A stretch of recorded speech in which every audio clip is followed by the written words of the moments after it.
Good evening, ladies and gentlemen, and welcome to another edition of TBR. And I'm George Binns.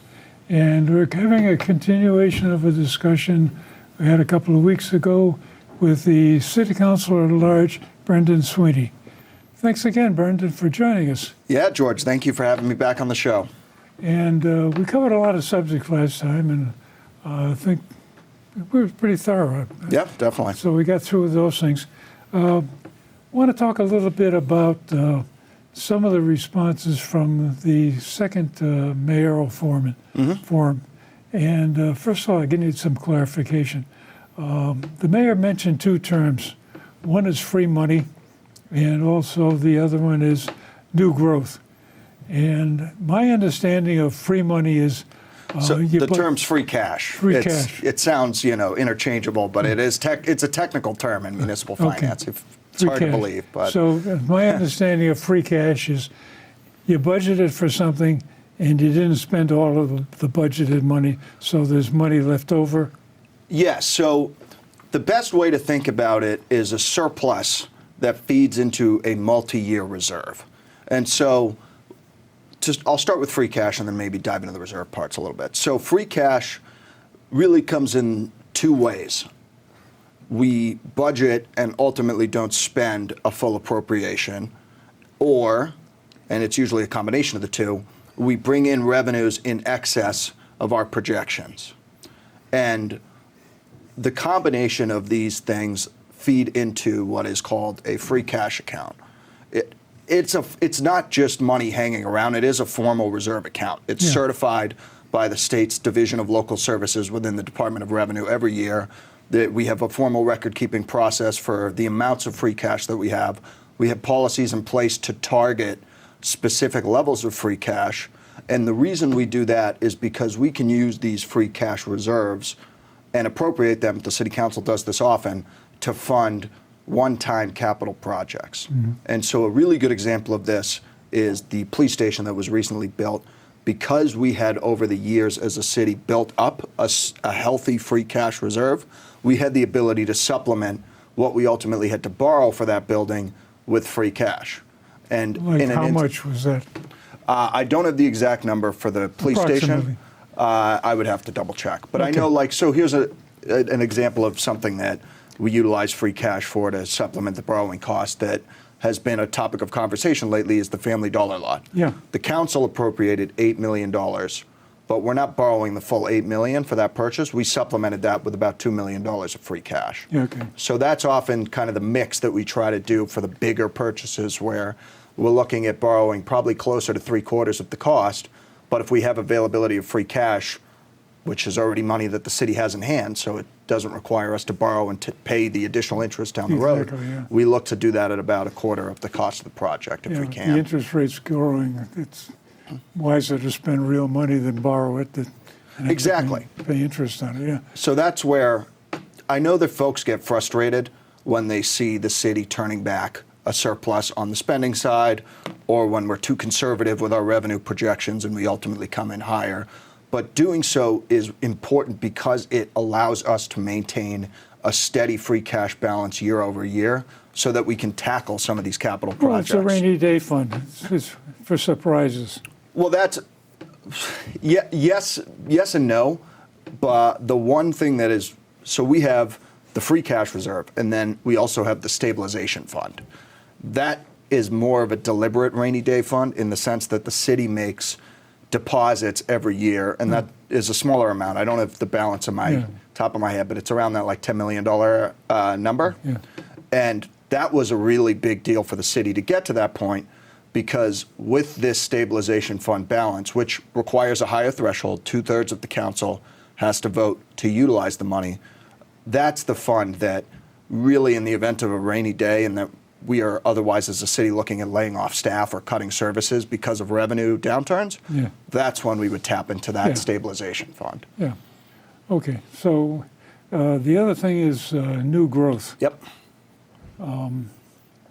I sort of get the impression that that's some of the fees that are paid for inspections and permits Yeah. What else? So it's not the fees, but the best way to think about new growth.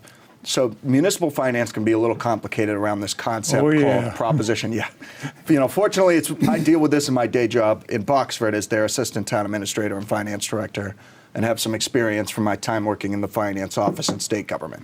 So that's really helped me try to get a better understanding of our municipal finances here in Beverly. But Proposition 2.5, so in 1980 when it was ultimately passed, the levy value of Beverly's tax base was set.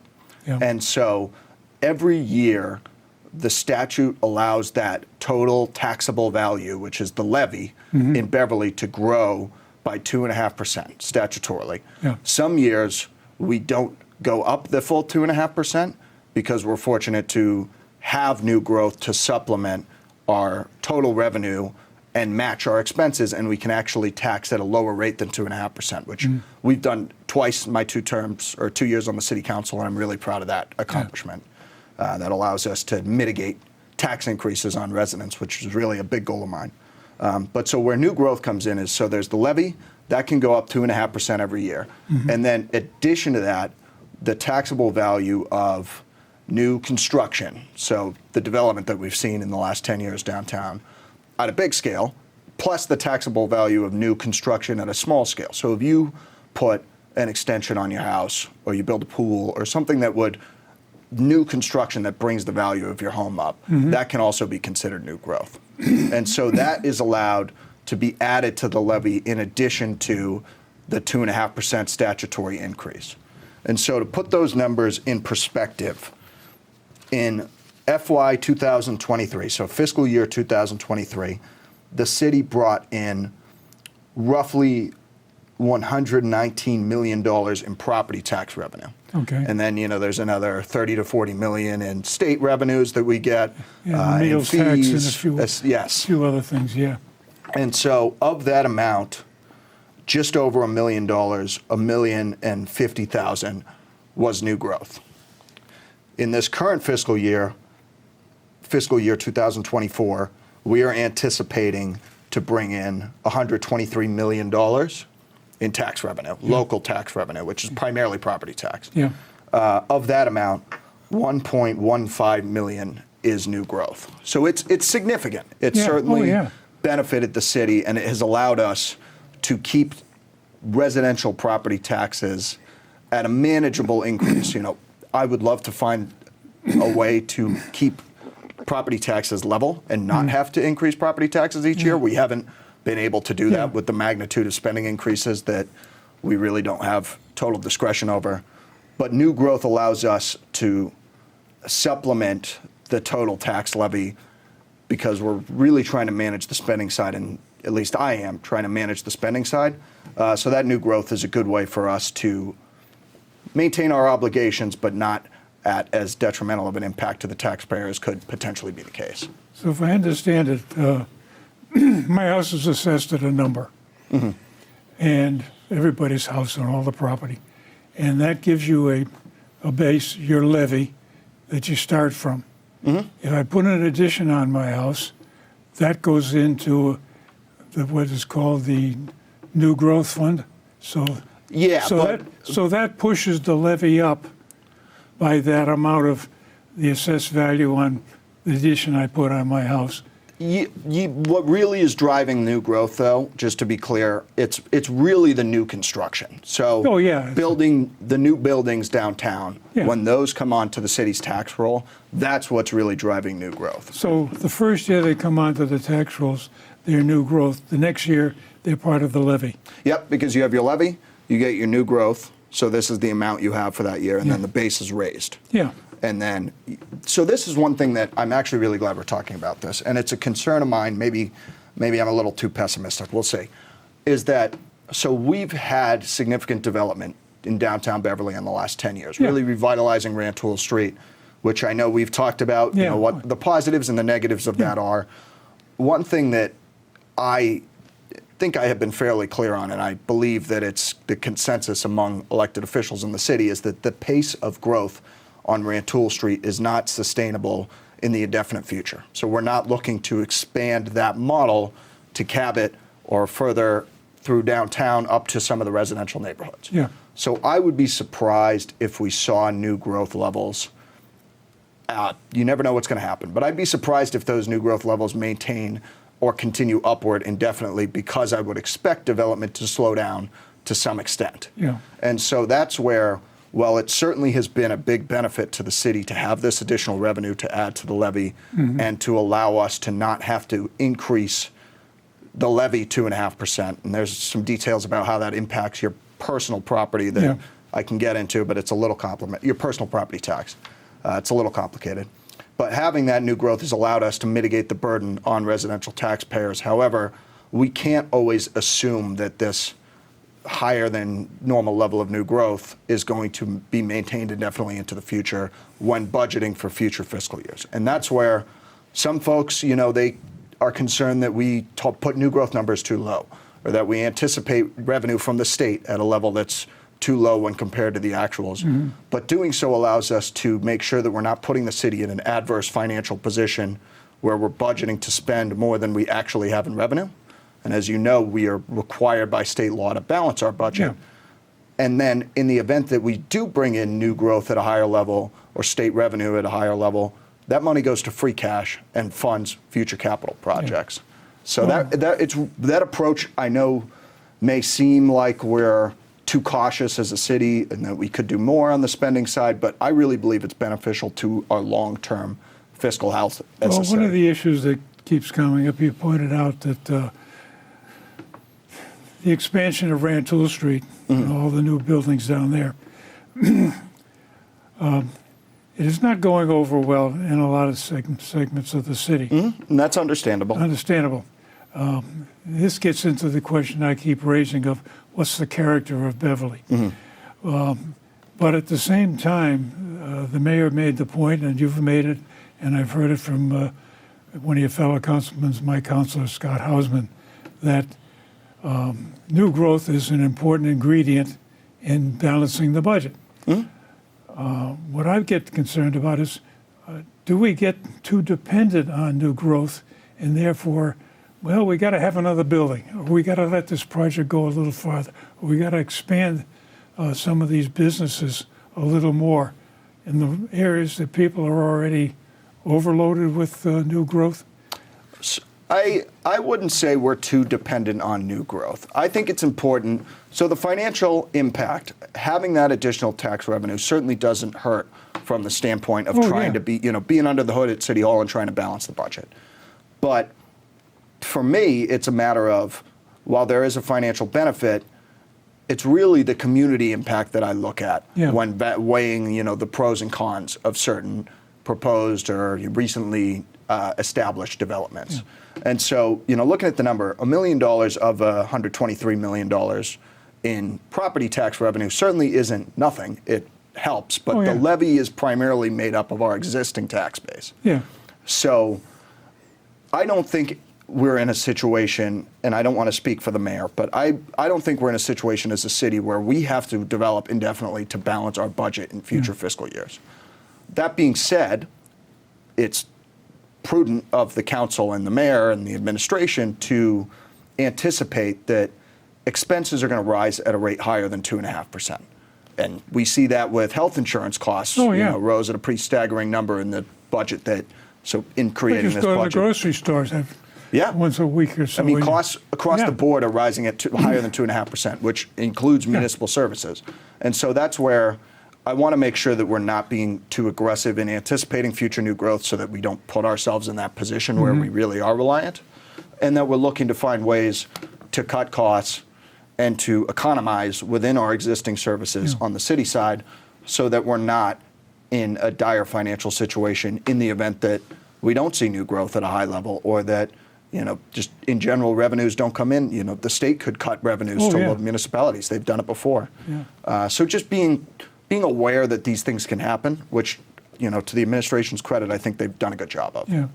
Well, when you start to talk about new growth, there's always this project that's been hanging. I think the mayor mentioned it's been on the books for 25 years, the Bass River overlay. And I went down to Monahan's the other day, and the boulder mat is kaput. and it's starting to look like a decayed building. So putting that project off for another 10, 15 years while they fix the bridges, not sure that's going to be a very attractive area when they get around to it. And the same thing went into Monahan's, and looks like they're doing a major overhaul in there. I don't know whether they're starting to downsize, and one of the issues is if they give up that property, which is part of the game plan for the Bass River overlay, where are they going to move to? And it's nice that we've got a lumber yard in town rather than have to drive to the big box stores, and you get a different quality of service from Monahan's compared to going to Home Depot or Lowe's.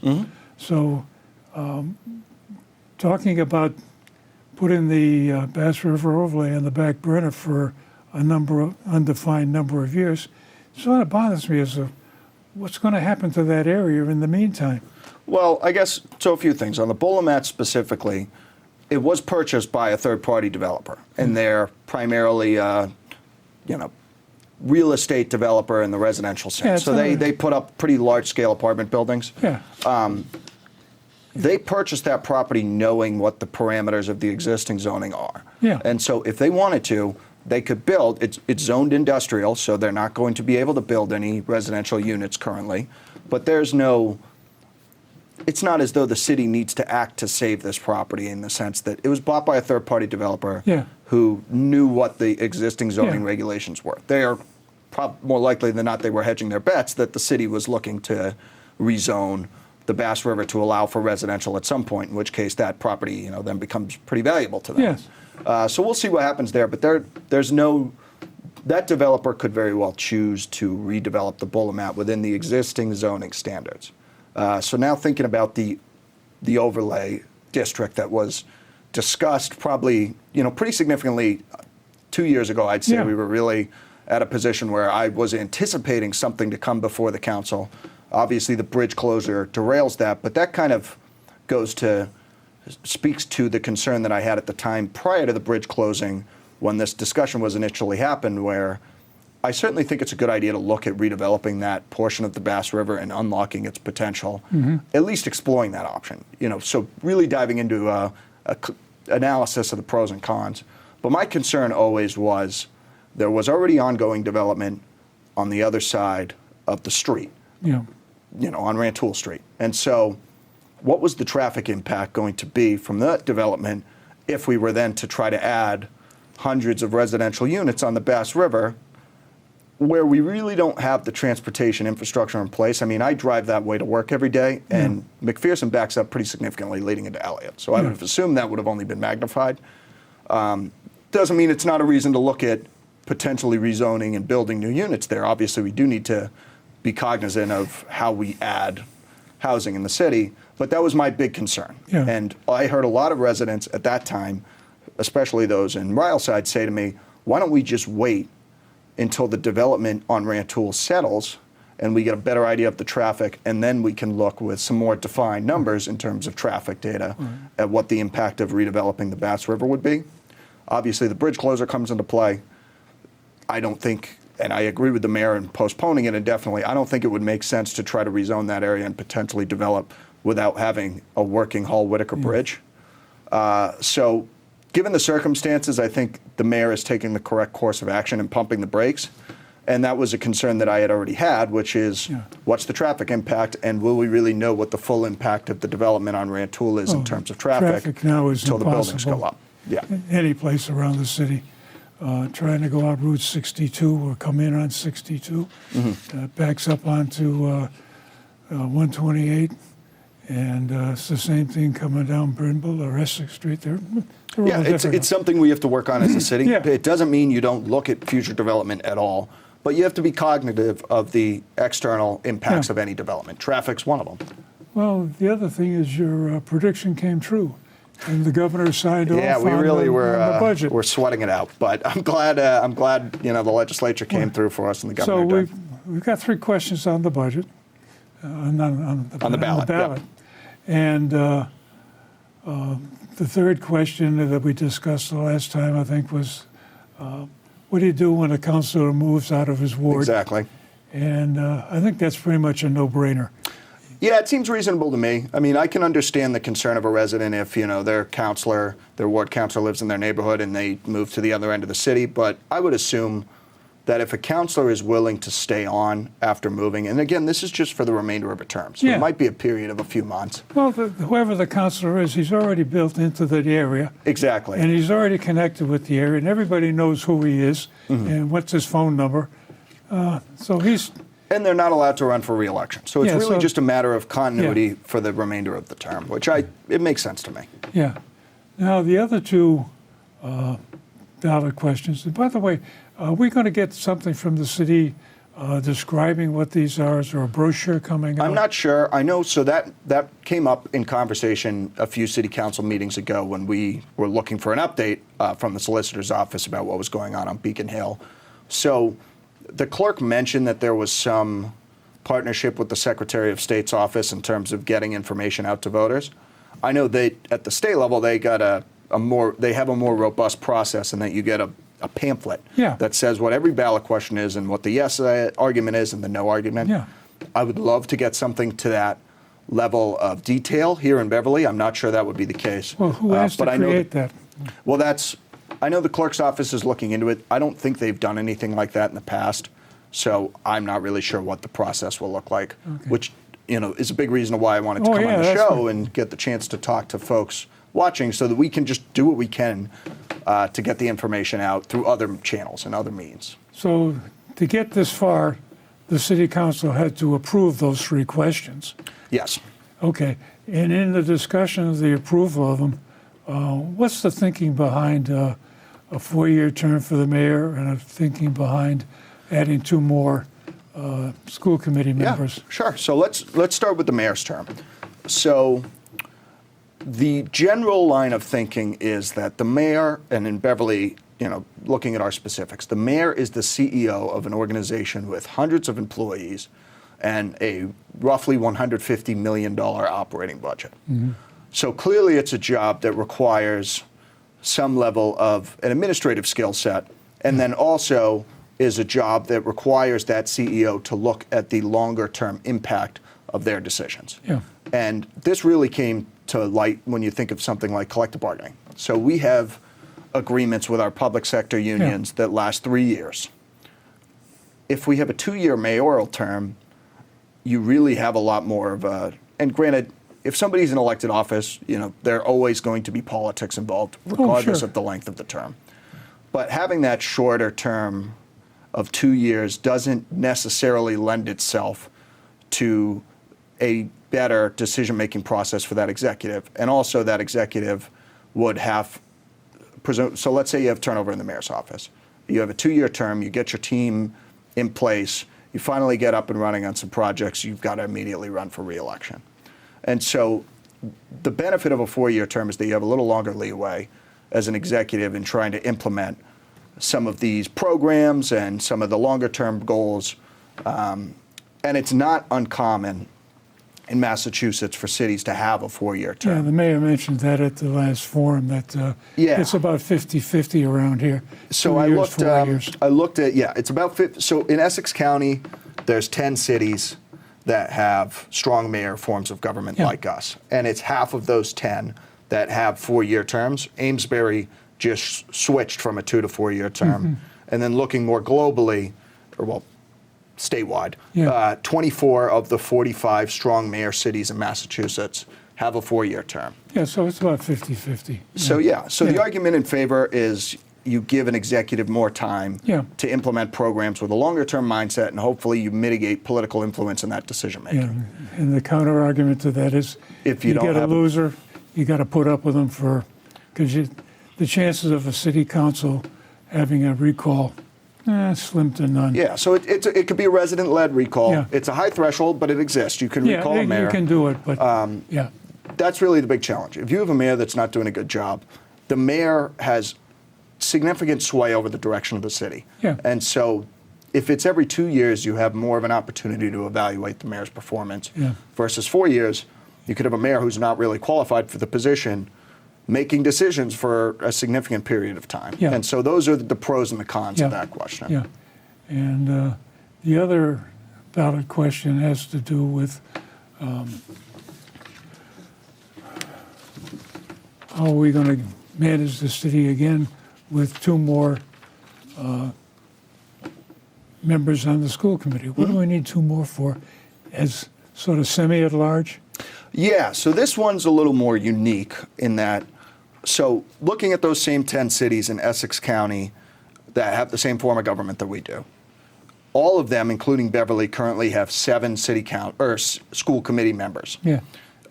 There's a mix between whether those 7 members or 6 of those members plus the mayor are elected at large or citywide Yeah. or by ward like we have here in Beverly. Yeah.